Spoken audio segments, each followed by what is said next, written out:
About 1,500 years ago, a group of people we would now call Vikings landed in an area that we would now call England and created a language which we would now call Old English.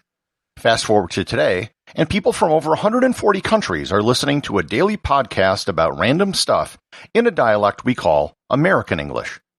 How did some ancient Nordic invaders lead to a language which is now spoken on all 7 continents? Learn more about the history of the English language on this episode of Everything Everywhere Daily.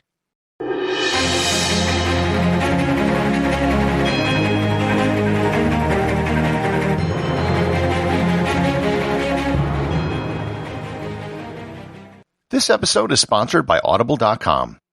My audiobook recommendation today is Our Magnificent Bastard Tongue, The Untold Story of English by John McWhorter. Covering such turning points as the Viking raids and the Norman conquest, and the Germanic invasions that started it all during the 5th century AD, John McWhorter narrates this colorful evolution with vigor. Drawing on revolutionary genetic and linguistic research, as well as a cache of remarkable trivia about the origins of English words and syntax patterns, McWhorter ultimately demonstrates the arbitrary and maddening nature of English, and its ironic simplicity due to its role as a streamlined lingua franca during the formation of the British Empire. You can get a free 1-month trial to Audible and 2 free audiobooks by going to audibletrial.com/everythingeverywhere or by clicking on the link in the show notes. Of the thousands of you listening to my words right now, I really don't know much about any of you. I don't know where you are, your age, sex, occupation, or even the device that you're listening to this on. However, there is one thing I do know. I know that everyone listening to this speaks English to some extent. Whether it's your first language or a second language, to some degree you have to speak English. Most people who speak English have never really given the origins of the language any thought, other than maybe the fact that it came from England. English, to the surprise of many people, is a Germanic language. Its roots come from the wave of Nordic peoples who migrated to England from the area which is now Denmark, North Germany, and Northern Netherlands. These people came from tribes called the Angles, the Saxons, and the Jutes. The name of these Germanic tribes are where the term Anglo-Saxon comes from. They basically filled the vacuum which was left after the collapse of the Roman Empire in Britain. They all had different dialects of Anglo-Frisian, Frisia being the northern part of the Netherlands. Over time, as these people intermarried, they developed a language which we know as Old English. This was very much a Germanic language, with only a few words from Latin which came into use from the adoption of Christianity. Most English speakers today would not be able to understand Old English at all. To give you an idea what it's like, here are the first few lines of the Lord's Prayer in Old English. Fader ura, thutha arton havanum, sithin namaya halchod, tobe kuma thin richa, ya wurtha thin willa, on earthan swaswa on havanum. Yeah, it's basically a foreign language. You might be able to figure out bits and pieces, but it's a far cry from the language that we know today. The next big change in the language occurred in the year 1066, with the Norman invasion of England. The Normans came from Normandy in France. Their lineage came from Vikings, which raided the area and then settled and blended in with the locals who were speaking Romance languages. Romance languages being those languages that were derived from Latin. The language which the Normans brought to England was Norman, which was a form of Old French with some Old Norse words that were mixed in from the Vikings. The Norman royalty didn't bother to speak the language of the locals. The court of the English crown basically spoke this Old French dialect for several centuries. Some kings of England did learn English, but they learned it as a second language and not as their primary language. The fact that the king and his court spoke French meant that if you wanted a place at court, you needed to speak it too. That meant the nobility, most of whom were Norman, were speaking French. The words from the Romance language, all originally based in Latin, began seeping into the English language of the common people. From the Norman conquest until about the year 1500, you saw the rise of what became known as Middle English. Middle English saw major changes in grammar, vocabulary, and pronunciation. The Latin-based words of the nobility heavily influenced the development of English during this period. Middle English was the language of Chaucer and the Canterbury Tales. Middle English can be sort of deciphered by speakers of modern English. Much easier than Old English, but it would still take some effort. Eventually, English, this language of the people, found its way into the upper classes after the upper classes had influenced the language for centuries. The first king of England who actually spoke English as a first language was believed to be Henry IV, and he would have spoken Middle English. The beginning of modern English began with what is known as the Great Vowel Shift. This was a large change in the pronunciation of words.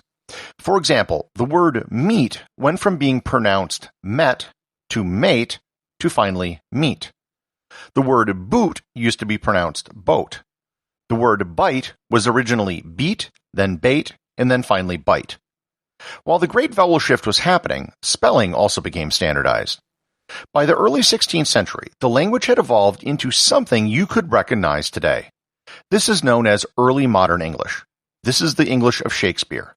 Some of the words are a bit archaic, but other than some these and thous, it's mostly comprehensible. You could probably travel back in time and have a conversation with Queen Elizabeth I, but it might be like talking to someone with a really heavy accent.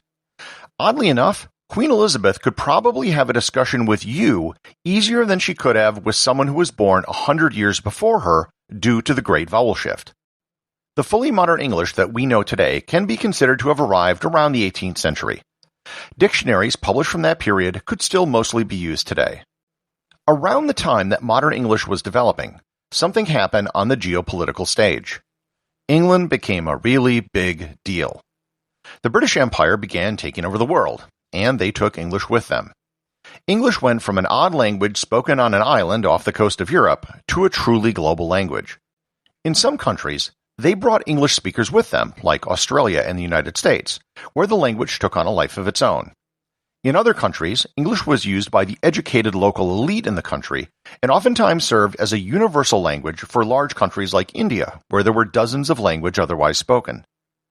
Empires rise and fall, however. Just because a country and a language might dominate at one point doesn't mean that it will do so forever.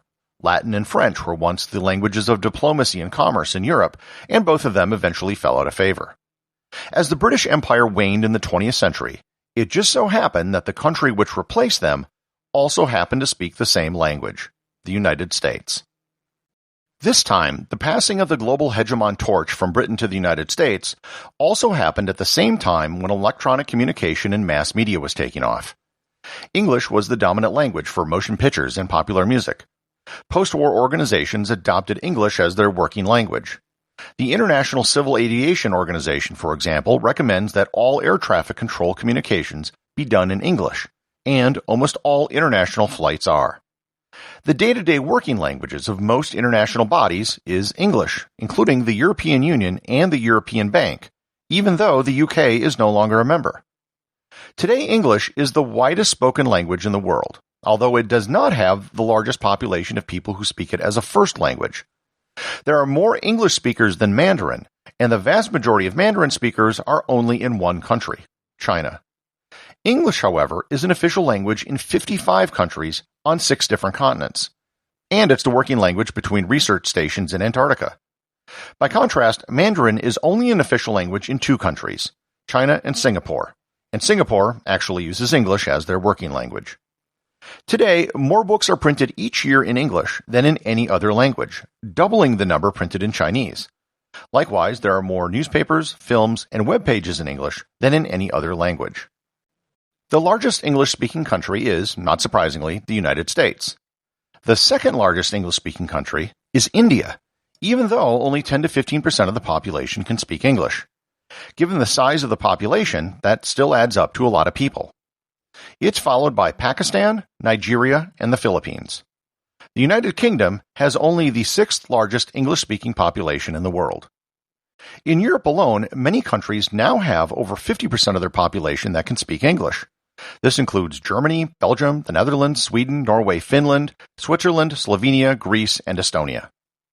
Oddly enough, English is not an official language in the United States, which has no official language. Unlike some other languages like French, there's no academy or organization which oversees English. It's a totally organic language. One result of this is that the language keeps evolving, and it's also affecting other languages as English words and idioms pop up in their native languages. This can result in hybrid Englishes around the world. In Singapore, Chinese and English are often used together to form what's called Singlish. Likewise, in Germany, you can hear people speaking Denglish. The influence goes both ways. Other countries where English is spoken will add words and phrases to English that might not otherwise exist in the language. Schadenfreude is a recent adaptation from German, and I've encountered the use of the word kindly instead of please in many countries, which came from India. English has developed into a global language mostly by historical accident. However, how good is it at being a global language? Well, it has pluses and minuses. On the plus side, it's a very forgiving language. There's no correct accent. An Indian or Caribbean accent is just as valid as a Canadian or Australian accent. Simplified English can be very easy to learn. There's an entire Wikipedia that exists just for simplified English. There are no genders in English. Instead of memorizing if a word is masculine, feminine, or neuter, as in German, in English, every noun just uses the or a. English is really a marriage of Germanic and Romance languages.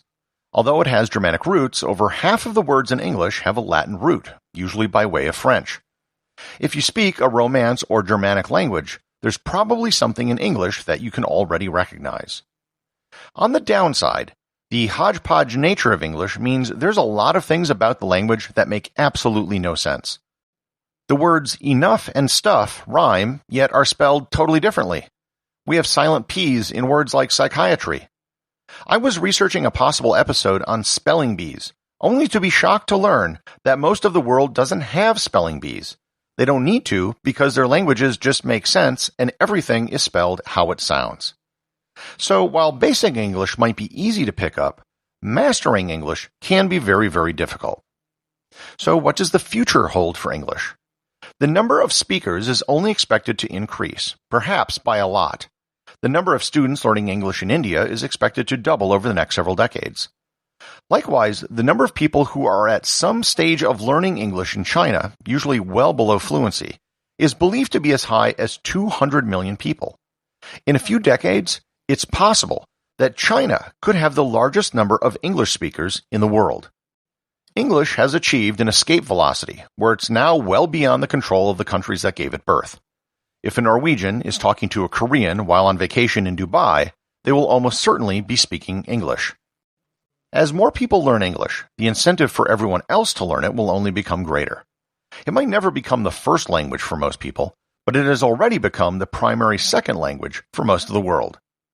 It could be that in 100 years or more, the global language isn't English, but rather something which was based on English, in the same way that Old and Middle English were the precursors to the language that we have today. The associate producer of Everything Everywhere Daily is Thor Thompson. If you'd like to support the show, please donate over at patreon.com. There is content only available to supporters, merchandise, and even opportunities for a show producer credit.